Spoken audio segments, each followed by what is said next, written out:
Queridos, quero que entrem junto comigo numa imagem.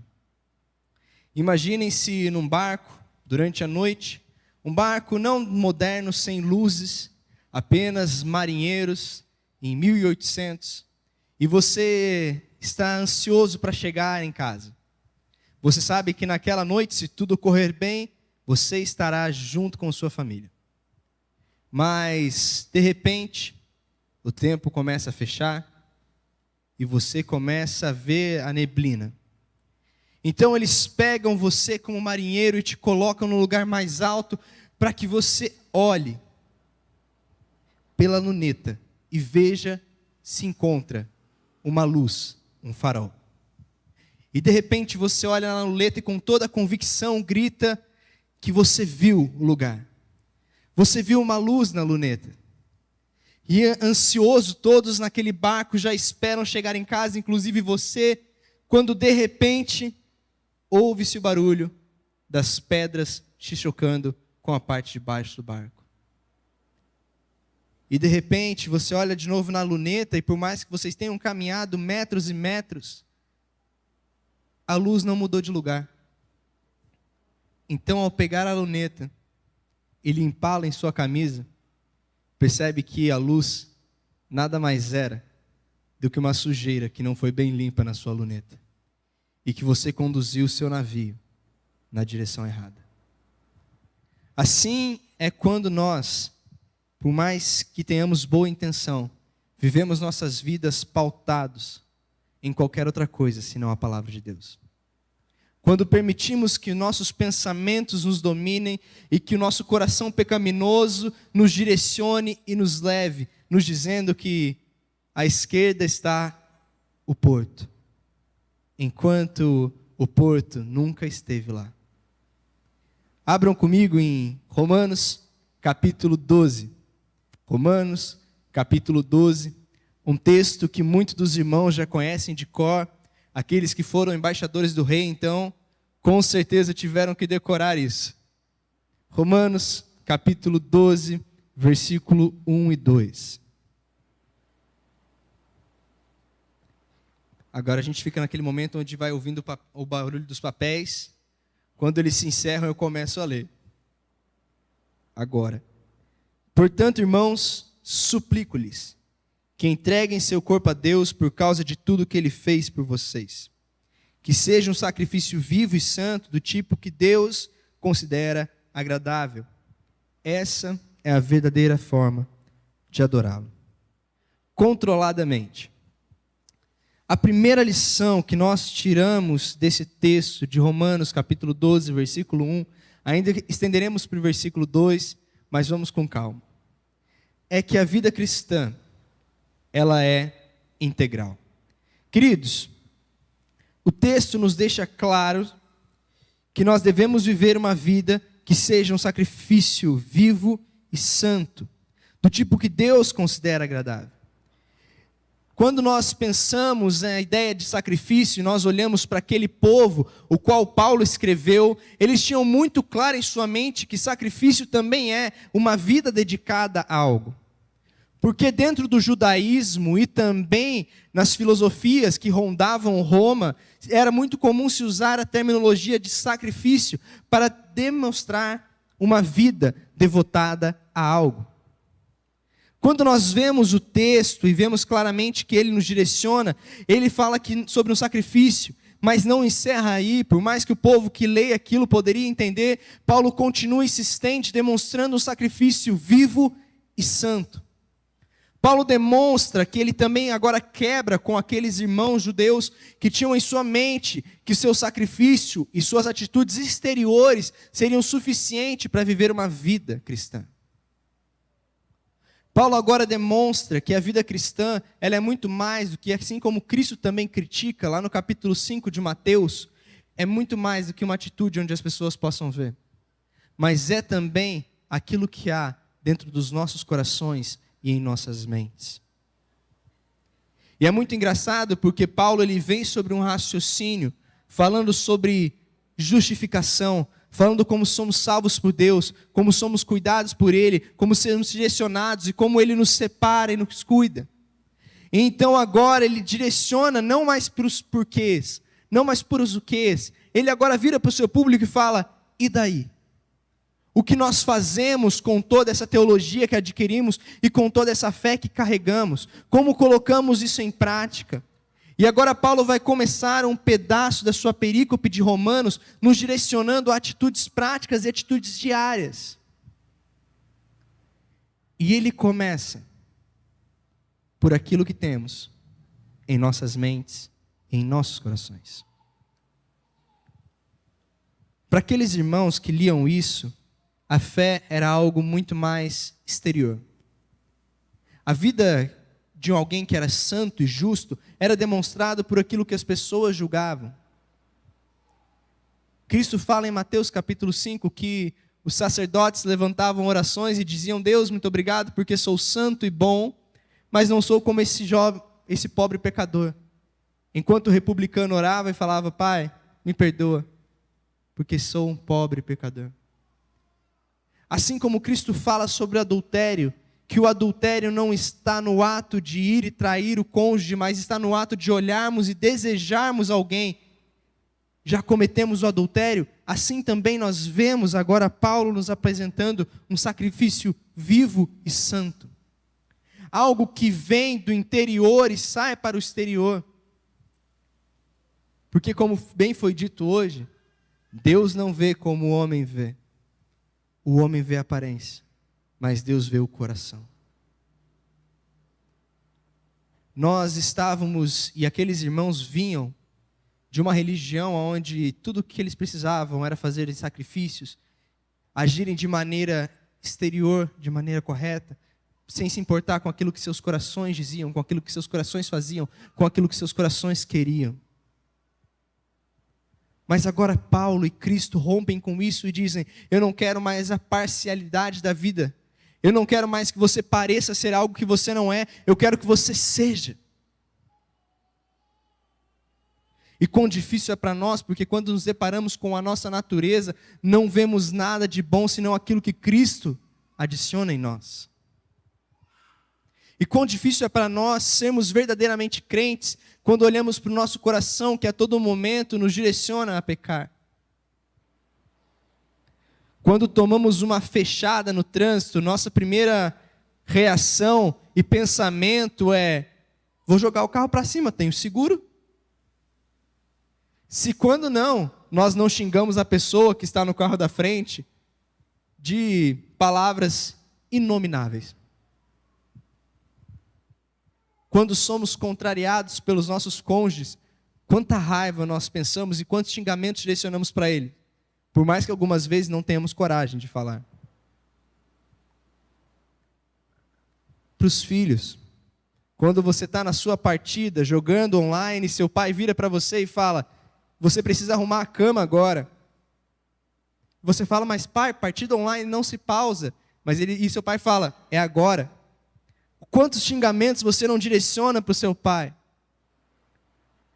Nós vivemos de um Deus que nos compreende de maneira total. Um Deus que nos conhece profundamente, que conhece nossos corações, e que por mais que ninguém veja o que pensamos, o que queremos fazer, o que desejamos, esse Deus enxerga, esse Deus vê, e esse Deus avalia.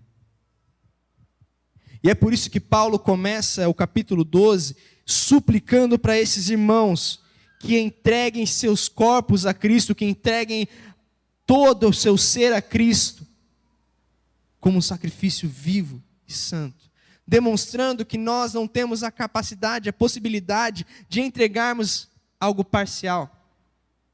Queridos, o próximo slide agora, a frase do Abraham Kuyper. Abraham Kuyper nos diz,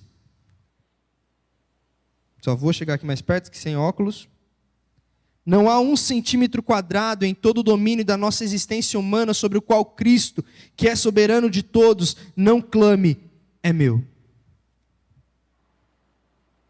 Não há 1 centímetro da existência, da nossa vida, da nossa existência, do nosso viver, que Cristo não clame: é meu. Nós não temos diante de Cristo uma vida particular, a qual Ele não pode acessar e a qual Ele não pode julgar. Nossa vida é um culto diante de Cristo. E assim como talvez algum de nós estamos acostumados com esse texto, nós lidamos e vemos o termo culto racional. Uma entrega que começa em nossas mentes e que também naquele momento estamos diante de Cristo prestando culto e adoração a Ele, mesmo que apenas em nossos pensamentos. Nós não temos e não estamos dividindo nosso ser. O mínimo que podemos entregar a Cristo é tudo aquilo que somos, tudo aquilo que pensamos, tudo aquilo que fazemos.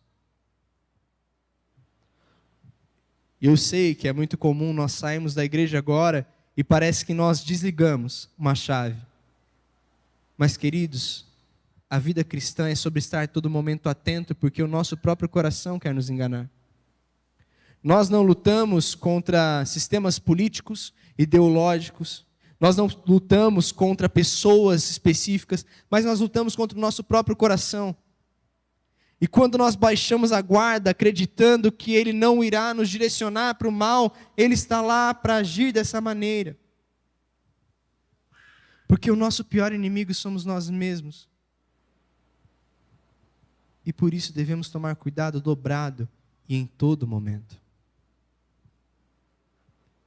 Porque quando baixarmos a guarda, nós estaremos lá esperando para pecar contra o Cristo. Porque nosso momento de culto não se encerra quando o ministério de louvor, assim como fez hoje, toca uma linda música, o pastor sobe, ora, nos dá a bênção apostólica, nós terminamos, saímos pela porta. Para alguns, de vez em quando, se estende, quando a gente vai para a lanchonete com os irmãos, e se encerra após aquilo. Não, queridos. Nosso culto continua em cada momento, em cada segundo da nossa existência. E até que nos entreguemos diante de Cristo pela eternidade, esse culto continuará. E sabe o que é engraçado? Quando estivermos na presença dEle no céu, esse culto não cessará. Porque nós apresentamos um culto racional diante de Cristo em todos os momentos e em todos os aspectos da nossa existência. Mas agora o texto continua no versículo 2. Não imitem o comportamento e os costumes deste mundo, mas deixem que Deus os transforme por meio de uma mudança em seu modo de pensar, a fim de que experimentem a boa, agradável e perfeita vontade de Deus para vocês. Queridos, a vida cristã, ela é um campo de batalha. Esse é o segundo ponto com o qual nós trabalhamos hoje. Nós não podemos abaixar nossas armas, não podemos abaixar nossa atenção, porque em todo momento nós estamos querendo o que é contrário à vontade de Deus. É muito engraçado porque enquanto Paulo chama essas pessoas a entregarem algo, ele relaciona o mundo como uma ideia de mímica. E ele fala, não façam o que eles fazem. Porque até aqui em Romanos nós separamos que existem dois momentos da nossa vida. E queridos, Paulo não está falando isso e não está cobrando isso de descrentes. Paulo está cobrando isso de crentes, de irmãos que aceitaram Jesus Cristo como Senhor da sua vida, de pessoas que entregaram cada segundo da sua existência para Ele. E Ele está falando para essas pessoas, não olhem para o mundo, não vejam o que eles fazem, o que é correto, e queiram imitar. Eu não sei se vocês, assim como eu, foram criados no meio do Brasil e foram ensinados que tudo tem um jeito. Se está muito difícil, provavelmente vai ter um jeito de resolver que seja mais fácil.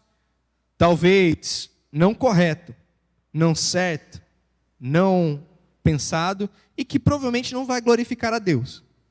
Mas tem um jeito. Nós somos criados e preparados para agirmos de maneira contrária à palavra de Deus. Nós somos criados para saciarmos nossos próprios prazeres e colocarmos o nosso na frente. Já dizia minha avó, farinha pouco, meu pirão primeiro. mas não é esse aspecto que a vida cristã nos chama, porque Cristo fala que aquele que quiser ser o primeiro, que seja o... Mas constantemente esses pequenos aspectos, esses pequenos discursos e essas pequenas falácias soam e chegam aos nossos ouvidos e nós acreditamos. E nos tornamos como mímicos, imitando o comportamento do mundo, andando em sua direção e gritando: para lá está o farol. Nós ouvimos pessoas que nos dizem que nós somos o centro do universo. Queridos, nós estamos muito longe de ser o centro do universo, porque o centro do universo é somente um, Jesus Cristo, nosso Senhor, e a Ele toda a honra, toda a glória e todo o louvor, e é por isso que nós estamos aqui hoje, não para que sejamos protagonistas das nossas próprias histórias, mas que sejamos coadjuvantes na história de Jesus Cristo, o nosso Redentor. E é por isso que nós somos chamados para, em nossas mentes, nos protegermos dos pensamentos que o mundo nos influencia, para nos protegermos do que Ele nos diz, para nos protegermos do que Ele nos fala, para nos protegermos do que Ele nos diz que é correto, o que Ele nos diz que é são e que Ele nos diz que é bonito. Porque o personagem legal nas séries é sempre aquele que é um malandro. Porque nós crescemos assistindo aquele da família, gente, com Agostinho. Não lembro o nome. A Grande Família, isso. Nós crescemos assistindo A Grande Família e vendo o Linneu passando dificuldade, enquanto o Agostinho sempre se saía bem. Nós somos ensinados a viver o contrário do que Cristo quer. E não em grandes coisas. Porque talvez, se nós hoje levantássemos e falássemos assim: vou sair matando pessoas, com certeza nós seríamos mal vistos. Mas nas pequenas coisas. Quando nós, homens, temos alguns amigos de trabalho que nos mandam piadas infames, fotos que a princípio não são pornográficas, mas que caminham na linha. Quando nós, em nossas redes sociais, comentamos na foto de alguém lindo, enquanto comentamos com a pessoa que está do nosso lado: olha que pessoa feia. Quando nós mentimos, quando nós tememos mais ao nosso chefe do que a Deus, quando nós amamos mais aos nossos cônjuges do que a Cristo. Eu tenho 6 meses de casado, vou completar amanhã. Então, eu sou muito feliz com isso. Mas quando nós começamos nosso namoro, a primeira coisa que eu disse para ela, antes dela me aceitar como um namorado, eu falei para ela assim: olha, você tem uma escolha agora na sua vida. Primeiro, se terminar, acabou, não vou voltar atrás. Para mim, esse negócio de ficar namorando, porque para assim, namorar é para casar, orei muito. Então, se você quiser casar comigo, você começa a namorar. Mas o principal, eu nunca vou negar a Cristo por amor a você.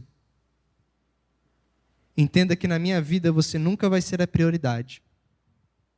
Na minha vida você nunca vai ser a primeira. Você nunca vai ser a mais importante.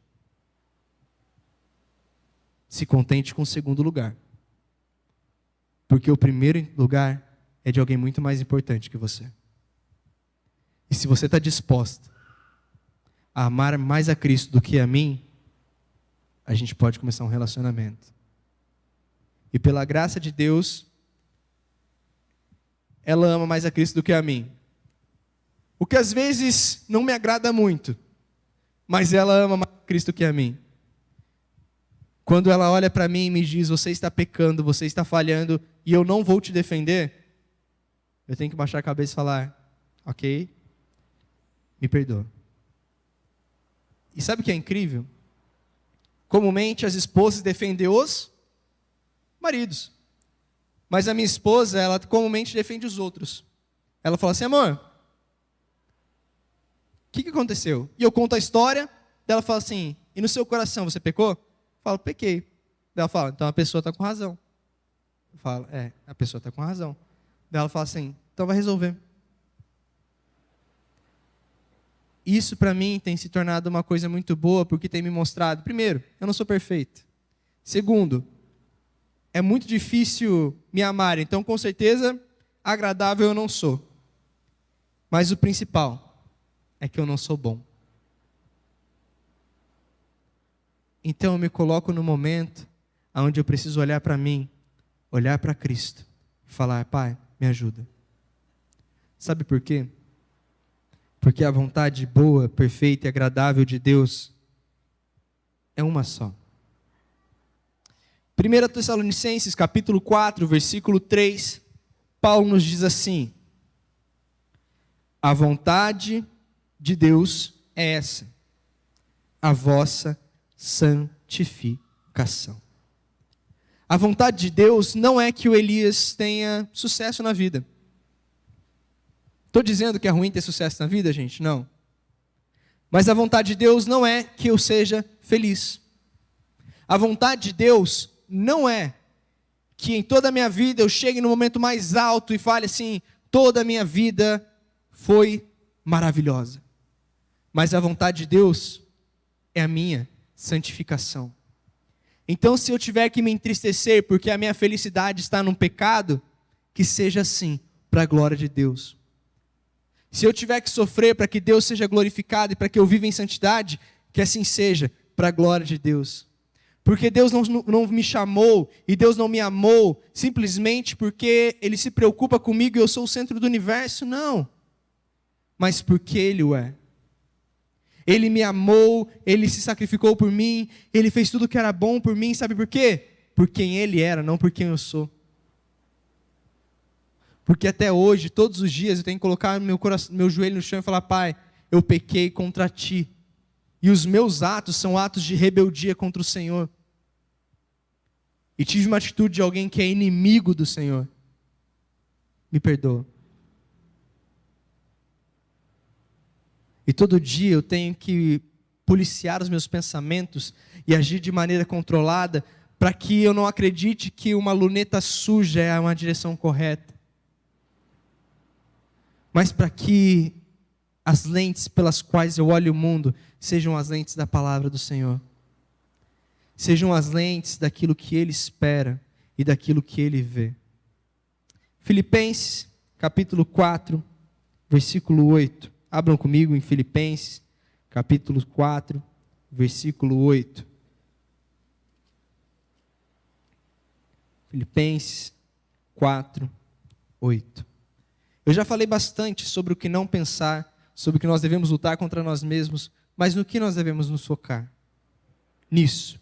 Por fim, irmãos, quero lhes dizer só uma coisa: concentrem-se em tudo que é verdadeiro, tudo que é nobre, tudo que é correto, tudo que é puro, tudo que é amável e tudo que é admirável.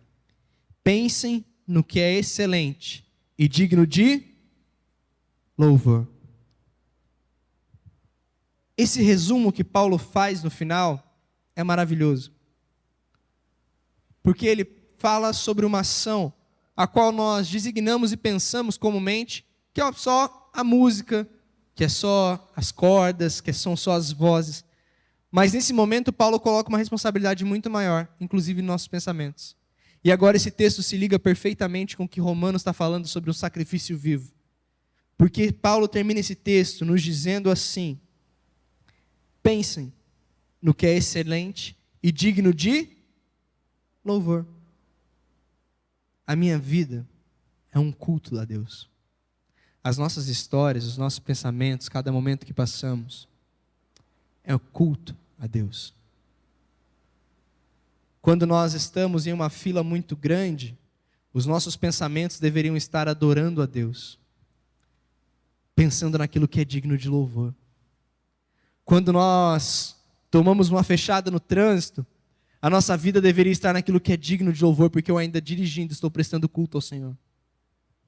Porque eu ainda trabalhando estou prestando culto ao Senhor. Porque eu ainda pensando em uma piada imoral, deveria estar louvando ao Senhor.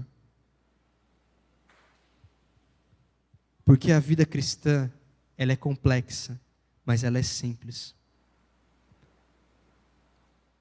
Louvem a Deus com tudo que vocês têm, inclusive seus pensamentos. Quando lidamos com pessoas que falam mal de nós. E queridos, sei que não é fácil. Sei que é difícil perdoar, sei que é difícil amar, porque nós somos pecadores no nosso coração, que é o contrário.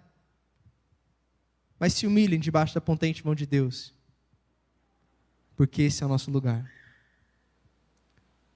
Amem, primeiramente em suas mentes, depois no exterior. Não sejam falsos.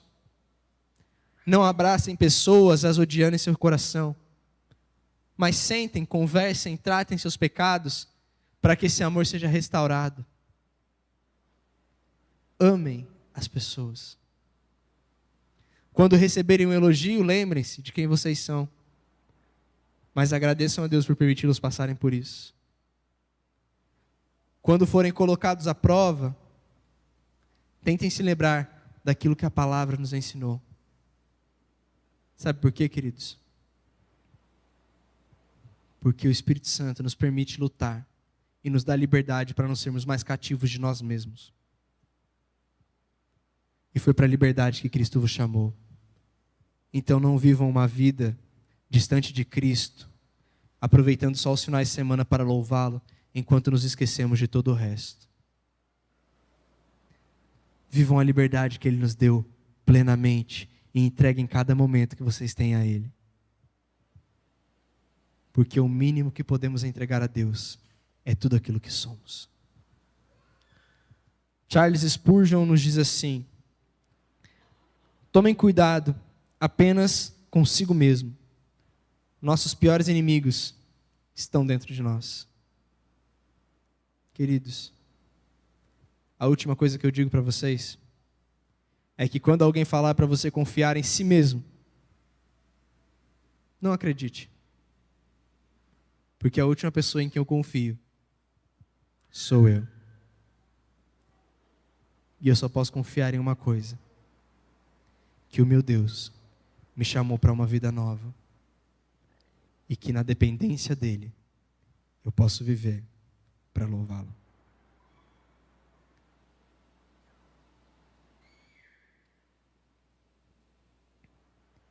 Existem momentos difíceis. Existem momentos dolorosos. Mas lembrem-se, nenhum dos apóstolos faleceu deitado em camas de plumas, cercados por regalias. Todos eles morreram tristes, cansados, com seus corpos feridos. E até João, que foi o único que não foi assassinado, morreu idoso, mas com várias marcas da caminhada cristã. Nós não podemos esperar do mundo algo diferente do que aqueles homens viveram. Mas coloquem seus joelhos no chão. A última coisa que eu digo: quando Paulo diz em Romanos capítulo 2, não imitem, Romanos capítulo 12, versículo 2, não imitem o comportamento desse mundo, ele fala para judeus. E os judeus tinham uma convicção: de que viviam no mundo mal. E por isso eles esperavam o Messias, que iria trazer um momento justo e um reino justo, onde quem governasse agisse em plena justiça. Paulo olha para esses irmãos e diz: não imitem o mundo, mas imitem aquele que é o comportamento do mundo que está por vir. Imitem aquele que é o comportamento que o justo rei trará sobre vocês. Porque para aqueles homens, eles viviam um momento passageiro de injustiça. E acreditem, irmãos, nós vivemos em um momento passageiro de justiça. Podem se passar 2, 3, 4 mil anos, mas Cristo prometeu que voltará e Ele voltará. E nós viveremos diante dEle em plena justiça, pleno amor e plena santidade. E é assim que nós vivemos, com nossas vidas focadas no reino de Deus. Não focadas no amanhã, não focadas no mundo, mas focadas naquela que é a realidade que viveremos ao lado de Cristo. E na certeza de que independente daquilo que passarmos, sofrermos, e tolerarmos, Cristo já nos completou, já nos prometeu e completou a obra qual Ele prometeu. Cristo voltará. E acredite, tudo terá valido a pena. Amém? Renova-me, Senhor. Você pode se colocar de pé? Vamos pedir ao Senhor. Já não quero ser igual. Ouça a nossa oração, Senhor.